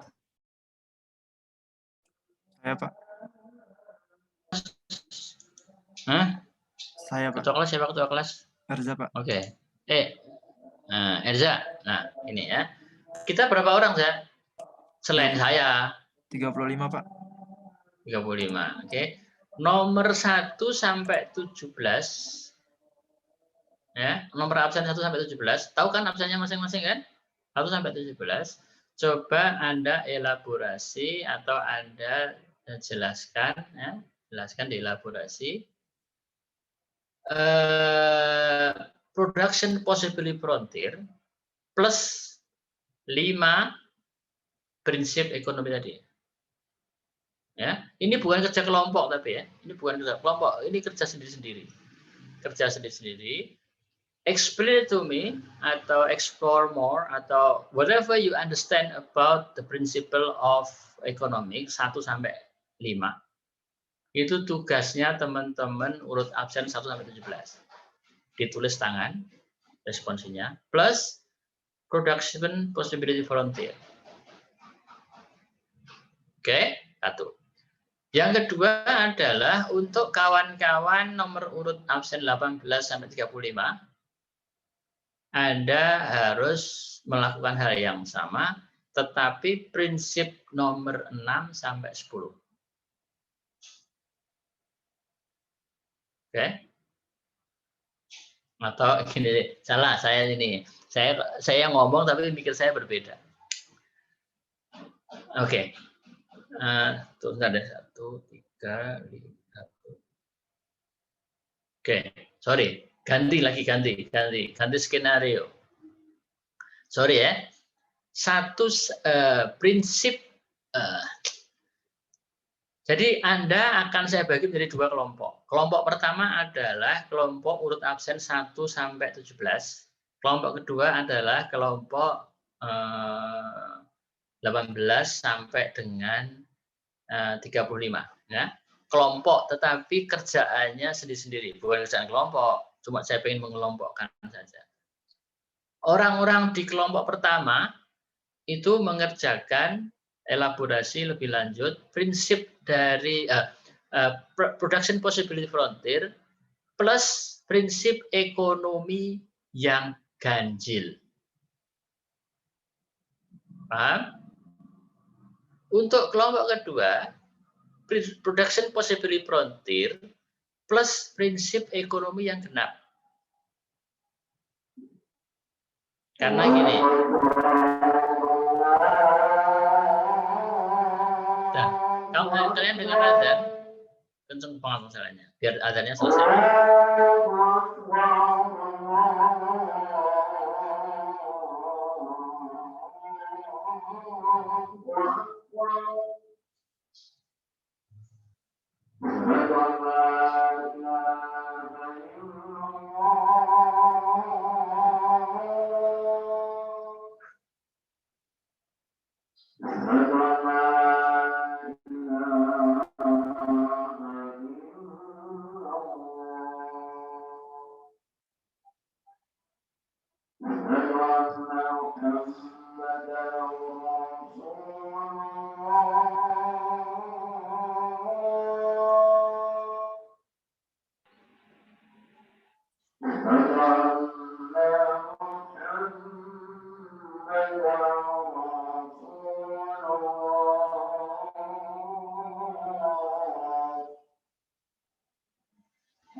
Oke, saya ulangin lagi ya. Jadi kelompok 1 sama kelompok 2 saya bagi. Yang kelompok 1 absen 1 sampai 17, kelompok 2 18 sampai 35. Walaupun ini kelompok tapi pekerjaannya individual. Masing-masing satu orang harus bekerja sendiri-sendiri.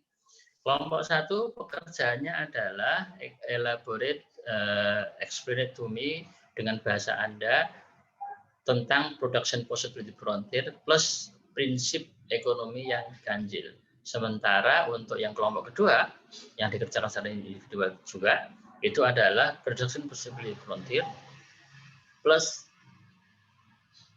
prinsip ekonomi yang genap.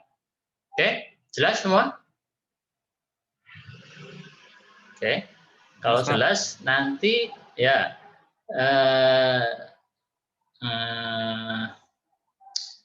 segera saya akan share kepada Anda tayangannya ya lewat grup supaya Anda bisa lakukan kerjaan ini ya. Terima kasih teman-teman semua ya. Saya ucapkan terima kasih dan jangan lupa keep healthy and have a nice day. I'll see you next week with another topics. Sorry if I made something mistake to all of you, but I know that you are very smart to follow my lectures. Okay, thank you. Assalamualaikum dan selamat siang. Waalaikumsalam. Waalaikumsalam. Selamat siang, Pak. Terima kasih. Terima kasih, Pak. Tuh. Sama-sama.